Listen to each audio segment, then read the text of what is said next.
Welcome back to BreslovCampus. Insights in this amazing parsha of the week, Parshat Vayelech. Here, Hashem is giving the final orders to Moshe Rabbeinu in instructing Yehoshua. The verse reads, Hen Vayomer Hashem el Moshe, Hen karvu yamecha lamut, kra et Yehoshua ve'itzatzvu el ha'ohel va'atzavenu. The verse goes on. I'll explain the verse. Hashem says to Moshe, your days are coming close to the end to pass away. Call Joshua and stand in the tent, meet in the tent of meeting, so that I can instruct him. Rebbe Nachman bases on this verse one of his most amazing and fundamental important lessons in Likutey Moharan, lesson number 6. Lesson number 6, Rebbe Nachman says there are what's called 3 points. The upper point, Nekuda Elyona, the lower point, Nekuda Tachtuna, and the Vav Sheba Emtza, the Vav in the middle.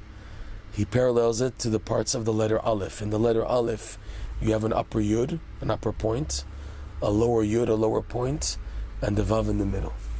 In this lesson, Rebbe Nachman teaches that the upper point corresponds to the light of the Tzaddik, the light of the teacher, the master, Moshe Rabbeinu. And the lower point corresponds to Joshua, the disciple, the receiver.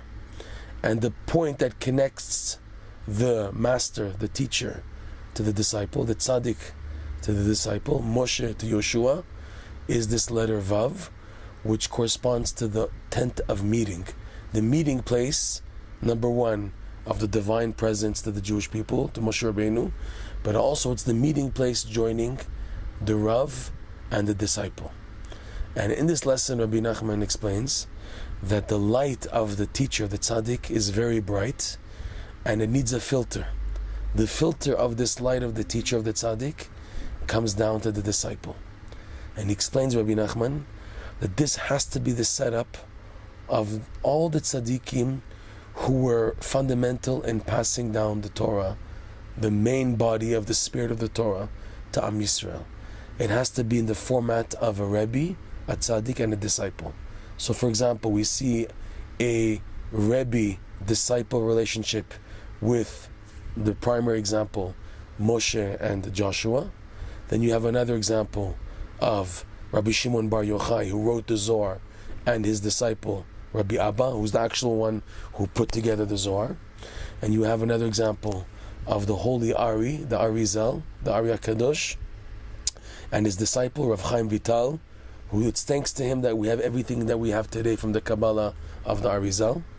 And then we have the relationship between the Baal Shem Tov, Rabbi Yisrael Baal Shem Tov, and his main disciple, the Maggid of Mizrich.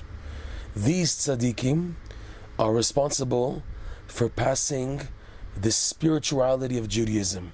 In Judaism, in Torah Judaism, you have what's called the halacha, the pshat, the gemara, the learning of the Torah, which has also been passed down from teacher, disciple, but it's many teachers and many disciples, and it continues, like the Rambam brings down, the whole transmission of the Torah from Rebbe, disciple, how the disciple becomes a Rebbe.